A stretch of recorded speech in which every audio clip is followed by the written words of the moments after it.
ఈరోజు ఏలూరు జిల్లా కోయిలగూడెం మండలం బైనూరు గ్రామానికి చెందిన మణికంఠ. ఈ సింగశెట్టి మణికంఠ. ఈ బాబు తలసేమియా అనేటువంటి ప్రాణాంతకరమైన వ్యాధితో మేబీ పుట్టినప్పుడు దగ్గర నుంచి ఉందండి. పుట్టిన 2 సంవత్సరాల దగ్గర నుంచి కూడా తను సఫర్ అవుతా ఉన్నాడు. ఈ నెలలో తనకు సర్జరీ చేయకపోతే ప్రాణానికి ప్రమాదం అని చెప్పి వైద్యులు చెప్పారు. దాని నిమిత్తం మా ఊరు యువత, పెద్దలు, యువత నాయకులు అందరూ కలిసి దాన్ని ఒక మహాయజ్ఞలా తీసుకుని సుమారు ఎంతండి 15 లక్షలు డొనేట్ చేశారండి.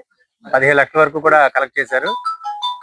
రిమైనింగ్ ఏదైతే ఈ బాబు ఆపరేషన్కి అయితే 22 లక్షలు అవుతుందని చెప్పారు. ఏదైతే రిమైనింగ్ 5 లక్షలు ఉందో 5 లక్షలు నేను ఇద్దరికి ఇస్తున్నాను. ముఖ్యంగా నేను చెప్పేది ఏంటంటే, నేను ఈ గ్రామంలో నా ఊహ తెలిసిన తర్వాత మా నాయకులు కానీ మా కుర్రోళ్ళు కానీ ఎలాంటి స్ఫూర్తి వస్తుందని చెప్పి నేను ఎప్పుడు అనుకోలేదు. ఇది ఎందుకు చెప్తానంటే, ఇలాంటి సేవాభావం అనేది ఖచ్చితంగా అందరిలో ఉండాలి. నేను డే వన్ నుంచి నేను అబ్జర్వ్ చేస్తున్నాను అసలు ఏం చేస్తారు గట్ట అని చెప్పి. ఇక్కడ ముఖ్యమైన విషయం ఏంటంటే, ఇక్కడ పార్టీలకు అతీతంగా మళ్ళీ చెప్తానండి, ఇక్కడ ఏ పార్టీ లేదండి. వైసీపీ ఉన్నారు, టీడీపీ ఉన్నారు, కూటమి నాయకులు అందరూ ఉన్నారు.